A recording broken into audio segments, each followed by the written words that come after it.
We kept on moving. Slow and steady wins the race as we moved through this 100-yard section, and then we were at the other side. We went 100 yards in 40 minutes. A mere 300 feet in 40 minutes. Whew. My boots were wet, but not drenched, thankfully, since I never fully dunked either boot. But mentally, man, I was over it. It felt great to be on the other end and see a hard-packed trail, similar to what we had experienced thus far on the day. We have been slowly making our way through this marshland, going from side to side, getting wet, going in the woods slightly, coming back out, desperately clinging on to the side, getting super wet with the boots, and we have made it across the marshland to this footbridge, which is a godsend, but also sinking and being covered in water half the time here, and the nice beaver dams.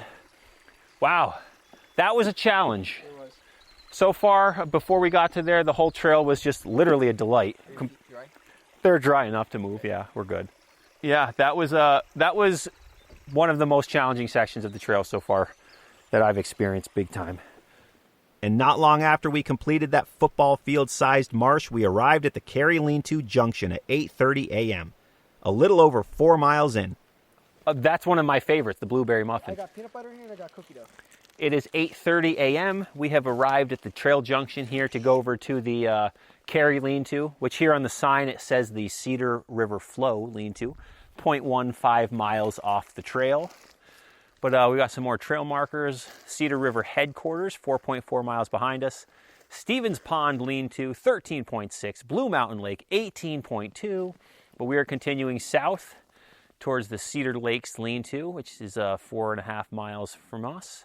And then the West Canada Lake, 11.15. And our ultimate destination for this trip, Piseco, 26.65 miles south. We're going to stop for a quick protein bar and carry on. The actual lean-to is 0.15 miles off the trail, and the sign calls it the Cedar River Flow Lean-To, but we didn't go check it out in an effort to make up for lost time.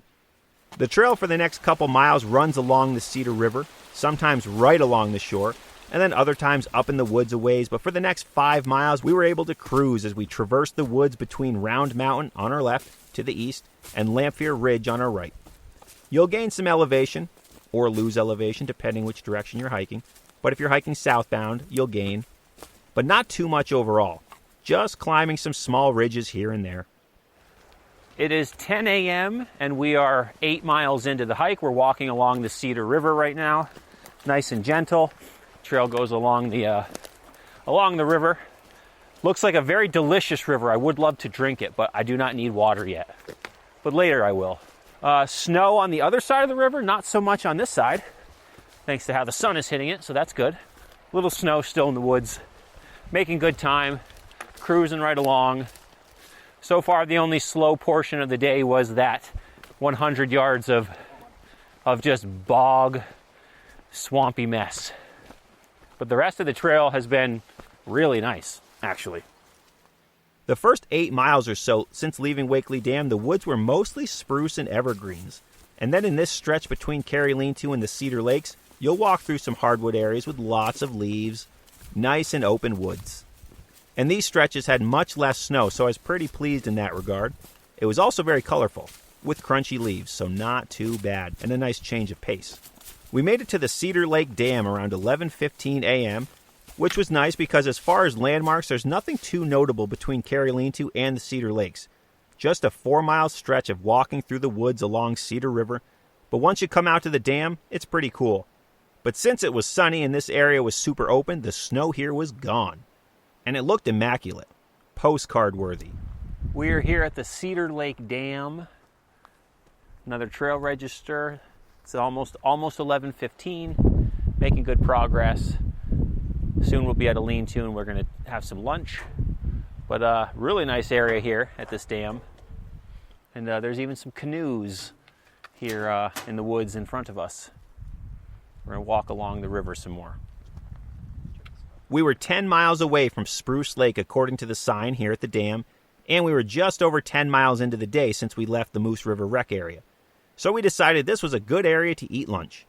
We walked up to the Cedar Lake's #1 lean-to, where we broke bread for the day around 11:30 a.m. 10.5 miles into our hike, and we are now at the Cedar Lake #1 lean-to. We're going to stop here and have lunch. How's the lean-to look? It would do. It's definitely tipping a bit. Probably the oldest one I've ever seen. It's tipping. It needs a little bit of love. They got a bar here trying to hold it up a bit, so a little shady, but has a nice little view, nice quiet area here on the lake, which is really pleasant. So it's nice and quiet back here. But time to eat some lunch. And today I have a ham sandwich on an everything bagel, which I am ready to mow on. A much better lunch than what I'd eat tomorrow, but that's for the next episode. We hung out at the lean-to and relaxed for a bit. I changed my socks since they were definitely damp from sweat, general hiking, the snow, but mostly from the marsh. I brought more pairs of socks this time too because they weigh nothing. In situations like this, being able to change them, so clutch. Dry feet for the afternoon is always the way to go. And this lean-to we ate at, Cedar Lake's #1, faces the lake but also has some decent tree cover from the wind while still having those nice lake views. It would be a good place to camp for a night. After a 25-minute lunch break, we started hiking again and we continued south towards Cobble Hill and the West Canada Lakes. There's a nice wooden footbridge over Cedar Lakes, near the Beaver Pond Cedar Lakes #2 lean-to as well. There's also a cool hand-carved sign once you get to that lean-to as well, so be on the lookout for that.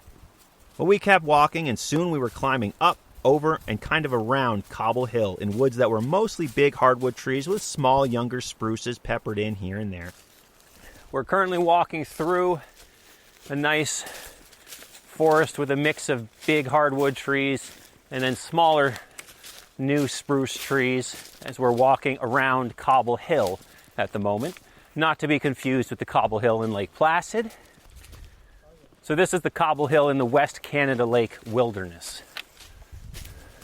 But yeah, a lot of new growth spruce trees in here mixed with nice big hardwood trees. And we did recently walk over a very nice footbridge over the Cedar Lake. We're gaining some elevation as we go up and around Cobble Hill. But we gained elevation, of course, going over Cobble Hill, and the trail once again here is a true delight. Things were great at this point in the day. It was a little after 12 o'clock, sun was shining, the snow was melting, temperature was in the low 60s, and the trail was enjoyable and fast. What more could you ask for? And then it all came crashing down. Well, actually, only I came crashing down. As Jonathan and I were walking over Cobble Hill, at some point I caught an edge, as a skier or snowboarder might say, and I caught a slippery, mud-hidden under the leaves edge as we walked along the slope of cobble. I stepped on the leaves, slipped down in the mud, and my foot was then caught against my trekking pole. So in an effort to catch myself, I tried dropping the pole. But of course the pole was wrapped around my arm so it wouldn't fall, therefore causing me to completely trip myself up and faceplant right off the side of the trail. I completely ate it. Fortunately, I landed on a nice, soft pile of leaves, so it became more humorous than anything, as Jonathan walked back up the path to see me laid out across the trail with my big 65-liter, 38-pound backpack up around my head. If you've heard my Street and I Revisited episode, I did basically the exact same thing in that episode. Fell, and in an effort to catch myself, my trekking pole attached to my wrist ended up actually being the death of me. Classic. I stood up, we laughed about it, and then we carried on and eventually came to the sign pointing you to Cedar Lake's lean-to #3. The lean-to is 0.5 miles off the trail, so you could probably guess we didn't go check it out and kept on hammering out some miles. We passed this sign at 1:30 p.m. on the dot, just over 7 hours into the day, and we still had a long way to go, so no time to spare. And no desire to do extra miles. We continued hiking through the woods, enjoying the scenery around us along with the realization of just how remote the area we're in really is. If we needed to be rescued, it would take a very long time for someone to even get to you, let alone get you out. It is 2 o'clock. We are 15 miles into our day here on the Northville-Placid Trail, about to cross over a river and refill. Walking through a nice moss-covered ground, very soft. Spruce and pine woods here. Little baby spruce trees all around the trail. Good amount of blowdown in this section. Probably going to huff it and go all the way to Spruce Lake if I was a betting man. We were trucking along, great conversation, averaging just over 2 miles an hour now, which again is the exact same pace Josh and I found ourselves moving throughout the Northville-Placid Trail. And we finally made it to Mud Lake at 3 p.m., around 16 miles into the day, and therefore we're now beginning the next phase of the hike as we walk along and between the West Canada Lakes. In my mind, I imagined this whole area in the West Canada Lakes to be a dreary, muddy, boggy, bug-infested wasteland that would make for super rough hiking and the type of place that I'd want to get through as fast as possible. I had no reason to think that. That's just what my brain conjured up for whatever reason. But it was the complete opposite, actually. The West Canada Lakes were some of the most beautiful lakes we've encountered yet on the whole NPT, and was one of my favorite sections of the entire trail. The lakes were fantastic. The trail continued to be terrific as you walk past Mud Lake, West Lake, and then South Lake. Towards the beginning of the lakes, though, the trail has been rerouted and skirts around the lakes where you're suddenly on a super narrow elbow scratcher trail through the woods, getting scratched on spruce trees, but it wasn't an issue at all, really. Still easy to follow, and more importantly, it was dry. We're a little over 17 miles in. We just came to a sign that said the trail is underwater. We're on the West Canada Lakes, so please follow the trail markers. It has been rerouted. We're now out of the big open trail and we're in some very narrow trail. Getting scratched here, some elbow scratchers on the trail. But the lakes are on our left as we continue hiking southbound towards West Canada Creek lean-to, where we will decide then if we're going to continue on or call it a day there. But it's been a good day thus far. This area is a 2.5 mile stretch and has 2 tent campsites and 3 different lean-tos. Actually 4 lean-tos if you count West Lake number 2, which is 0.2 miles off the trail. So there are a number of spots to hang out and spend the night in this region. This area had a few bugs as we made our way through it, but nothing major. Of course, it will be a whole different story a mere 1 week later, but that's for future James and future episodes to deal with. We passed the various lean-tos, and then we came out to the footbridge crossing over South Lake, just north of the South Lake lean-to. And this was the highlight of the whole 2-day section for me, this footbridge. So we're about to cross over South Lake here at the West Canada Lakes, and we are at the super cool footbridge, which is very big. It's kind of tilted. Definitely some of the log railings are falling apart, but overall it's like a very cool looking bridge. It feels like something you'd see at the ocean, but yeah, we have Pillsbury Mountain up to the left. We can kind of see the fire tower from here, which is cool. But we're about to walk over out of this marshland up over this wooden bridge, which is a little tilted, but it's really nice looking. A lot of character on this bridge as we walk over South Lake, which is also beautiful. It's probably 30 to 50 yards from end to end, and it's unlike any footbridges I've encountered here in the Adirondacks. It feels more like a dock or something you'd see at an ocean, high up above the water as the log pillars go into the water, and then double as the handrail posts along the top.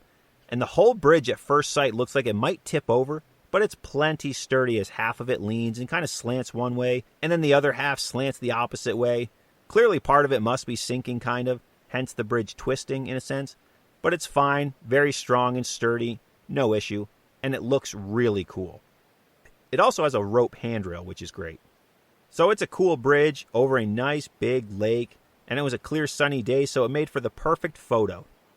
You can also see the fire tower on top of Pillsbury Mountain from this bridge as well. After we crossed over, we were at the South Lake lean-to, which accompanied by this cool bridge and the little sand beach at the lean-to would be an ideal place to camp for the night. Or a whole weekend, for that matter. I'd say that was one of my favorite campsites of this section. So if you're planning to hike this trail, do not sleep on the South Lake lean-to. Actually, yes, literally sleep on and in the South Lake lean-to. Stay here. It's great. Very cool spot. We are here at the South Lake lean-to, which is right on South Lake. right after that cool bridge, that footbridge over